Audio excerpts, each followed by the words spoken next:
Hello అండి, welcome to Shravani vlogs. ఈరోజు మన ఛానల్లో పక్కా తెలంగాణ స్టైల్ దొండకాయ కర్రీ రెసిపీని చేసి చూపించబోతున్నాను. చూసేయండి. ఈ రెసిపీ కోసం ముందుగా మనం మసాలా ప్రిపేర్ చేసి పెట్టుకోవాలి. దానికోసం మిక్సీ జార్లో ఒక 4-5 పచ్చిమిర్చి, ఒక హాఫ్ ఆనియన్, అలాగే ఒక 4-5 వెల్లుల్లి, కాస్త అల్లం వేసి మిక్సీ పట్టుకోండి. ఇవి మిక్సీ పట్టి పెట్టుకున్నాక ఇప్పుడు స్టవ్ పైన ఒక కడాయి పెట్టుకొని దాంట్లో కాస్త ఆయిల్ వేసుకోండి. తర్వాత కొన్ని ఆవాలు, అలాగే కాస్త జీలకర్ర వేసి ఇవి వేగాక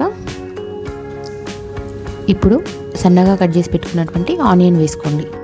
అలాగే ఇప్పుడు దీంట్లో కొద్దిగా కరివేపాకు, ఇంకా పసుపు, అలాగే కొద్దిగా సాల్ట్ కూడా యాడ్ చేసుకోండి.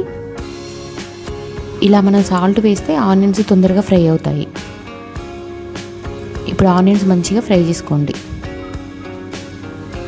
ఆనియన్స్ కొంచెం ఫ్రై అయ్యాక మనం ముందుగా మిక్సీ చేసి పెట్టుకున్నటువంటి మసాలాని యాడ్ చేసుకోండి దీంట్లో. ఇప్పుడు ఈ మసాలా కూడా పచ్చివాసన పోయే వరకు మంచిగా వేయించుకోండి. ఒక 5 మినిట్స్ వేయించుకోండి. తర్వాత మనం కట్ చేసి పెట్టుకున్నటువంటి దొండకాయ ముక్కల్ని దీంట్లో యాడ్ చేసుకోండి. ఇదంతా మంచిగా కలిసిపోయేలాగా, మసాలా అంతా కలిసిపోయేలాగా మంచిగా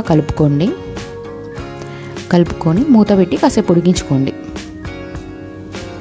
కాసేపు ఉడికాక ఇలా వాటర్ వస్తుంది, అదే కుక్ అవుతుంది. ఈ వాటర్ సరిపోదు ఉడకడానికి, కాబట్టి కొన్ని వాటర్ యాడ్ చేసుకోండి. ఇలా వాటర్ యాడ్ చేసుకున్నాక కొంచెం కలుపుకొని మళ్ళీ మూత పెట్టి ఒక 5 to 10 మినిట్స్ ఉడికించుకోండి. చాలామంది దొండకాయ తినకూడదు, మంచిది కాదు అనుకుంటారు. కానీ యాక్చువల్గా దొండకాయ హెల్త్కి చాలా మంచిది. దీంట్లో చాలా హెల్త్ బెనిఫిట్స్ ఉన్నాయి. దీంట్లో విటమిన్ ఏ ఉంటుంది, సి ఉంటుంది, అలాగే యాంటీ ఆక్సిడెంట్స్ ఉంటాయి, అలాగే ఫైబర్ ఉంటుంది, ఇంకా బ్లడ్ షుగర్ని కూడా కంట్రోల్ చేస్తుంది. కాబట్టి వరి అవ్వకుండా దొండకాయ తినొచ్చు అందరూ. ఎవరైనా, చిన్న పిల్లలైనా పెద్దవాళ్ళైనా ఎవరైనా తినొచ్చు. ఇప్పుడు దీంట్లో ఇలా కారం వేసుకోండి, ఒక స్పూను. మనం వేసుకున్న పచ్చిమిర్చి సరిపోదు అనుకుంటే కారం యాడ్ చేసుకోండి. కాస్త యాడ్ చేసుకొని అంతా ఫ్రై చేసుకోండి.